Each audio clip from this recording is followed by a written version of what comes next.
Hello and welcome everyone. हमारा आज का टॉपिक है ईवीएस पेडागोजी यानी पर्यावरण शिक्षा शास्त्र के 35 एमसीक्यू जो आने वाले टीचिंग और टेट एग्जाम्स के लिए बहुत इंपॉर्टेंट है, तो वीडियो एंड तक देखिएगा। अगर चैनल को अब तक सब्सक्राइब नहीं किया तो सब्सक्राइब कर लीजिए। Now let's start the topic. Question number 1, पर्यावरण शिक्षा यानी इन्वायरमेंटल एजुकेशन की पहली इंटरनेशनल कांग्रेस कहाँ आयोजित की गई थी? ए बेलग्रेड यूगोस्लाविया, बी तिबिलिसी रूस, सी भारत नई दिल्ली या डी पेरिस फ्रांस। तो सही जवाब है option A Belgrade Yugoslavia. Question number 2, children create their own understanding of the world यानी बच्चे दुनिया के बारे में अपनी समझ का सृजन स्वयं करते हैं। इस कथन का श्रेय किसको जाता है? ए पेवलोव, बी कोलबर्ग, सी पियाजे या D Skinner. Correct answer is option C पियाजे। Question number 3, which of the following fact is true with respect to environment? पर्यावरण के संदर्भ में कौन सा तथ्य सही है? ए पर्यावरण जैविक तत्वों का समूह है, set of biological elements. B पर्यावरण अजैविक तत्वों का समूह है, collection of abiotic elements. C पर्यावरण जैविक तथा अजैविक तत्वों का समूह है, group of biotic and abiotic elements. या डी इनमें से कोई नहीं। Correct answer is option C पर्यावरण जैविक एवं अजैविक तत्वों का समूह है। Question number 4, What can prove to be most useful to solve the problem of environment? यानी पर्यावरण की समस्या हल करने के लिए जो सर्वाधिक उपयोगी सिद्ध हो सकता है वो इनमें से क्या है? ए सामान्य शिक्षा यानी जनरल एजुकेशन, बी औपचारिक शिक्षा यानी नॉन फॉर्मल एजुकेशन, सी पर्यावरण शिक्षा इन्वायरमेंटल एजुकेशन या डी प्रत्यक्ष शिक्षा यानी direct education. Correct answer is option C पर्यावरण शिक्षा यानी environmental education. Question number 5, environment should have a place in education यानी पर्यावरण को शिक्षण में कहाँ स्थान मिलना चाहिए? ऑप्शन ए प्राथमिक स्तर पर यानी एट प्राइमरी लेवल, बी माध्यमिक स्तर पर यानी एट सेकेंडरी लेवल, सी उच्चतर स्तर पर यानी हायर लेवल या डी ये सभी। Correct answer is option D सभी लेवल्स पर। Question number 6, the curriculum of environmental education पर्यावरण शिक्षा का पाठ्यक्रम कैसा होना चाहिए? ऑप्शन ए एक समान यानी यूनिफॉर्म, बी आयु एवं शैक्षिक स्तर के अनुसार यानी according to age and educational level, C आयु के अनुसार यानी अकॉर्डिंग टू एज, डी शैक्षिक स्तर के अनुसार यानी according to the educational level. Correct answer is option B according to age and educational level यानी आयु और शैक्षिक स्तर दोनों के अनुसार। Question number 7, cyclone and earthquake यानी चक्रवात और भूकंप की उत्पत्ति के कारणों के लिए पर्यावरण को किस विषय से संबंधित किया जाता है? ए रसायन विज्ञान यानी केमिस्ट्री, बी भूगोल यानी ज्योग्राफी, सी भौतिक विज्ञान यानी फिजिक्स या डी ये सभी। तो सही जवाब है ऑप्शन बी भूगोल यानी ज्योग्राफी। क्वेश्चन नंबर 8, पर्यावरण शिक्षा के अंतर्गत जो विभिन्न विषय हैं उसके कारण हम कह सकते हैं कि ऑप्शन ए इसका पाठ्यक्रम विस्तृत है यानी its syllabus is wide, B ये एक जटिल विषय है यानी it is a complex subject, C इसका पाठ्यक्रम अनिश्चित है यानी इट्स कोर्स इज अनसर्टेन या डी उपरोक्त में से कोई नहीं। Correct answer is option A its syllabus is wide यानी इसका पाठ्यक्रम विस्तृत है।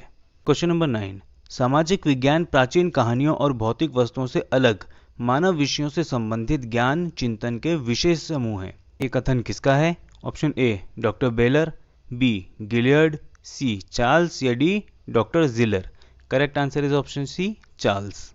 क्वेश्चन नंबर 10, परितंत्र में ऊर्जा का प्राथमिक स्रोत है यानी primary source of energy in the ecosystem is A वनस्पति यानी वेजिटेशन, बी परमाणु ऊर्जा न्यूक्लियर पावर, सी सूर्य का प्रकाश यानी सनलाइट या डी भोजन means food. Correct answer is option C सूर्य का प्रकाश sunlight. Question number 11, supreme court ने पर्यावरण और वन मंत्रालय को कब यह आदेश दिया कि ताजमहल के क्षेत्र में हरित क्षेत्र का विकास किया जाए? ए 1994, बी 2004, सी 1984 या डी इनमें से कोई नहीं। Correct answer is option A 1994। Question number 12, पौधे और जंतुओं की संकटग्रस्त प्रजातियों को प्रदर्शित करने के लिए IUCN ने निम्न पुस्तक तैयार की है यानी इंडेंजर्ड स्पीशीज के लिए IUCN जिसका फुल फॉर्म है international union for conservation of nature ने कौन सी बुक तैयार की है? A red data book, B white data book, C blue data book या इनमें से कोई नहीं। Correct answer is option A red data book. Question number 13, प्राकृतिक एवं सामाजिक सांस्कृतिक पर्यावरण यानी natural and socio cultural environment के बीच इंटरेक्शन का इनमें से कौन सा सही उदाहरण है? ए वनों की कटाई यानी डिफॉरेस्टेशन, बी शिकार यानी हंटिंग, सी निर्माण कार्य यानी कंस्ट्रक्शन वर्क या डी ये सभी। Correct answer is option D all of these ये सभी। Question number 14, noise pollution control and prevention rules 2001 किसकी रोकथाम के लिए है? ए, पटाखों के कारण ध्वनि प्रदूषण, noise pollution due to fire crackers. B, loud speaker के कारण ध्वनि प्रदूषण, noise pollution due to loud speaker. C, किसी सभा में तीव्र ध्वनि के स्पीकर का प्रयोग करना, use of loud speaker in a meeting. या option D, B and C both. Correct answer is option D, B और सी दोनों। क्वेश्चन नंबर 15, आंचल अपनी कक्षा 5 में पर्यावरण अध्ययन की कक्षा में अक्सर गहन जांच पड़ताल वाले और कल्पनापरक प्रश्न पूछती है। उसके द्वारा इस प्रकार का उद्देश्य किस में सुधार करना है? ए, अवलोकन कौशलों में यानी ऑब्जर्वेशन स्किल्स। बी, संवेदात्मक कौशलों में यानी इमोशनल स्किल्स। सी, चिंतन कौशलों में थिंकिंग स्किल्स। या डी, बोलने संबंधित कौशल speaking skills. Correct answer is option C, चिंतन कौशलों में यानी थिंकिंग स्किल्स में। क्वेश्चन नंबर 16, पर्यावरण अध्ययन में शैक्षणिक भ्रमण यानी एजुकेशनल एक्सकर्जन्स का मूल उद्देश्य क्या है? ए, बच्चों की ऊर्जा को विकसित करना, डेवलपिंग चिल्ड्रंस एनर्जी। बी, छात्रों के लिए प्रत्यक्ष अनुभव यानी live experience for the students. C, सामाजिकरण को बढ़ावा देना यानी प्रमोटिंग सोशलाइजेशन। या डी, टीम भावना बढ़ाना, increasing team spirit. Correct answer is option B, live experience यानी छात्रों के लिए प्रत्यक्ष अनुभव।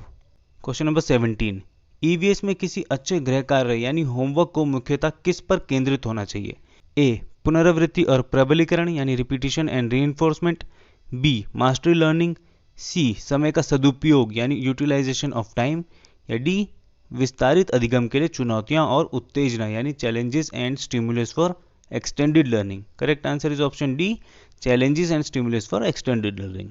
क्वेश्चन नंबर 18, पर्यावरण अध्ययन की पाठ्य पुस्तकों में विभिन्न प्रकरणों में एक खंड करके देखो को शामिल किया गया है जिसका उद्देश्य है यानी एक पार्ट होता है डू इट योरसेल्फ, उसका क्या उद्देश्य है?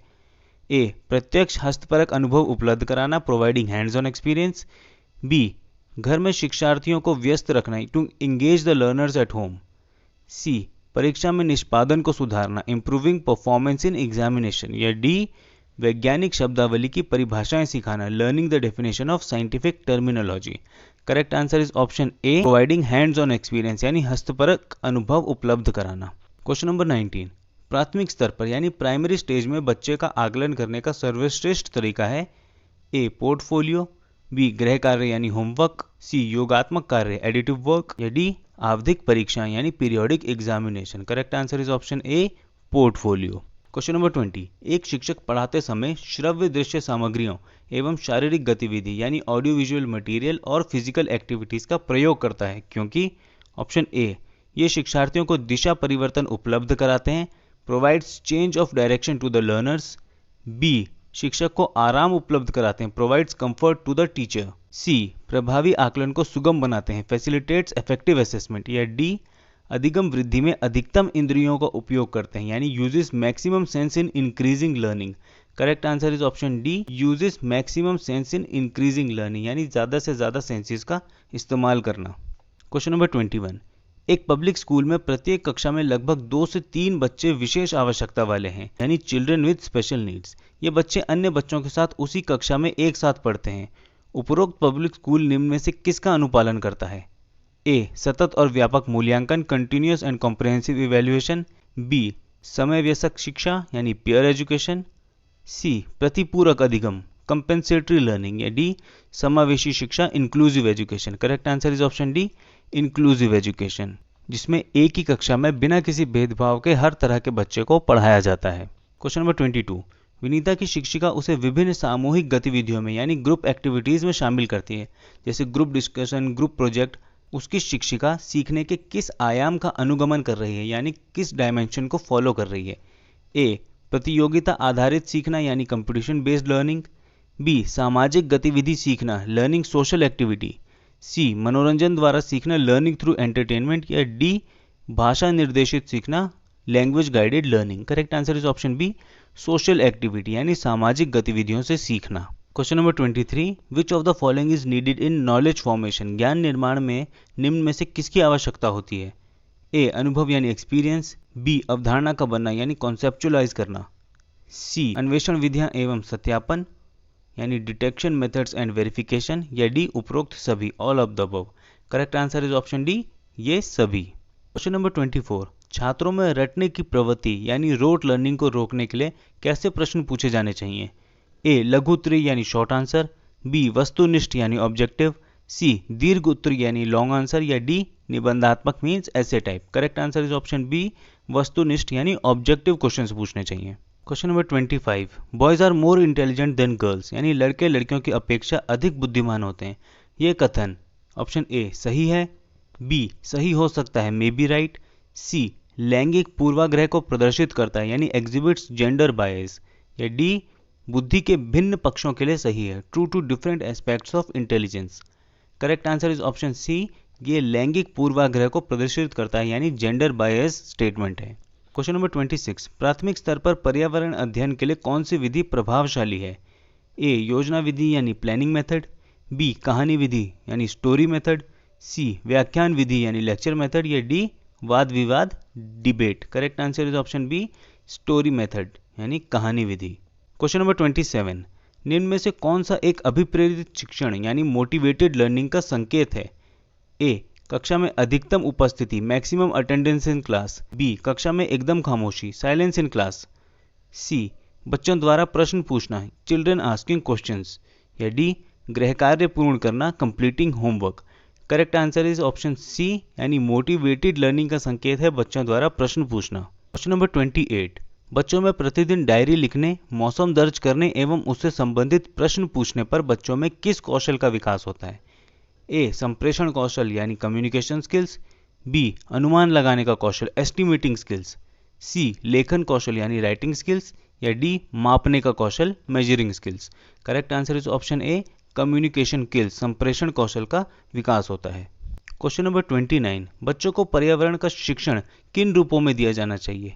ए प्रायोगिक यानी एक्सपेरिमेंटल, बी सैद्धांतिक यानी थ्योरेटिकल, सी दोनों ए और बी, या डी इनमें से कोई नहीं। Correct answer is option C दोनों एक्सपेरिमेंटल भी और थ्योरेटिकल भी।